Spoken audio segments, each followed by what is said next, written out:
Namasté. Aujourd'hui, nous allons voir la signification d'un bhajan qu'on chante régulièrement pour Ganesha, Ganesh, le dieu, la divinité qui représente en nous notamment la connaissance, la sagesse, et celui qui va nous aider, cette part de nous qui va nous aider à aller au-delà des obstacles que nous propose qu'on nous propose sur notre chemin de vie. Alors le bhajan, c'est Om Gam Ganapataye Namaha, qu'on répète plusieurs fois, et puis Shalanam Ganesha. Ganesha Shalanam. Donc je vais vous le chanter, c'est plus, c'est plus facile pour moi.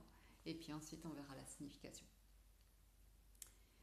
Om Gam Ganapataye Namaha. Om Gam Ganapataye Namaha.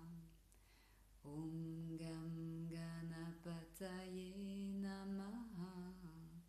Om Gam Ganapataye Namaha. Ganesha Shalenam. Ganesha Shalenam.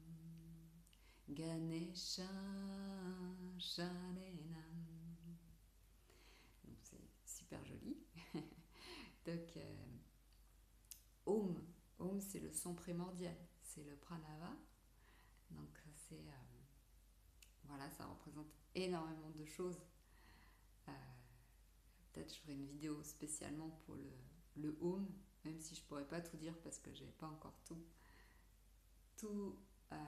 assimilé, tout observé, tout appris. C'est très très vaste. Gam, Gam c'est le bija mantra, c'est-à-dire le mantra graine de Ganesha. Ganapataye, Om Gam Ganapataye Namaha. Est-ce qu'on dit Om Gam Ganapataye Namaha? Om Gam Ganapataye. Ouais, donc Ganapataye, c'est un autre nom de Ganesha. C'est en fait le roi des Ganas. Les Ganas, c'est un ensemble d'êtres, des troupes en fait, qui ont été léguées par son père, par Shiva, au moment de sa bénédiction. Ganesha, dans le livre que j'ai écrit, je raconte la naissance, le mythe de la naissance de Ganesha.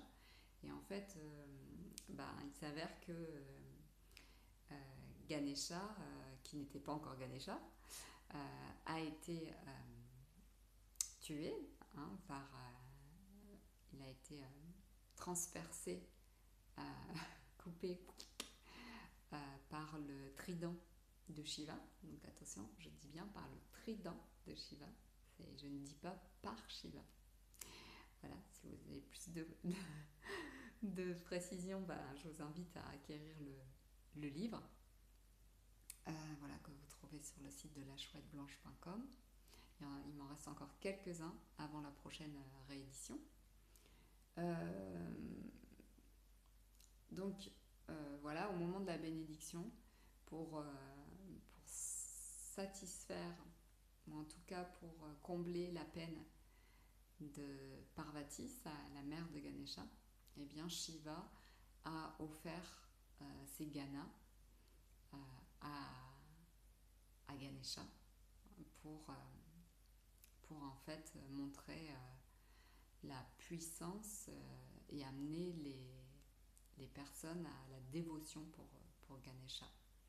Voilà une des raisons pourquoi Ganesha est vraiment idolâtré et aimé et vénéré en Inde et puis en plus partout ailleurs. Et on est beaucoup à avoir des sculptures et des représentations de ce dieu à tête d'éléphant. Alors, Om Gam Ganapataye Namaha. Namaha, c'est je te salue, je te rends hommage. C'est vraiment la salutation à. Ensuite, on passe à la deuxième partie.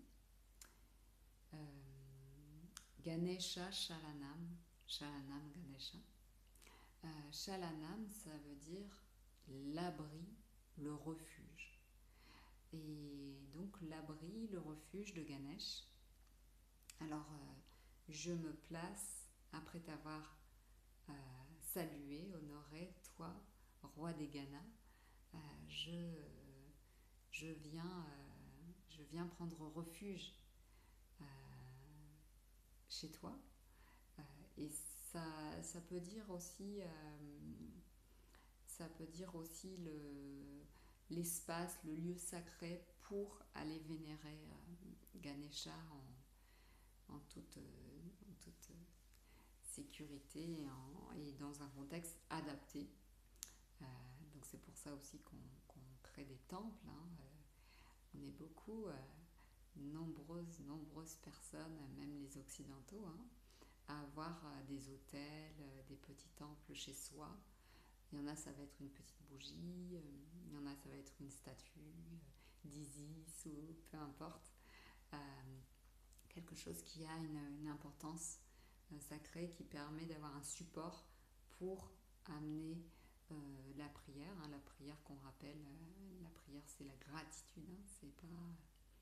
C'est pas demander quelque chose. Moi, pendant des années, j'ai cru que c'était je demande quelque chose. Et maintenant, j'assimile bien le fait que c'est vraiment remercier. Voilà, j'espère que ça vous a amené de la connaissance. Euh, on- les enseignants que j'ai rencontrés, plusieurs ont dit que euh, tous les jours, il faut apprendre au moins une chose. À bientôt.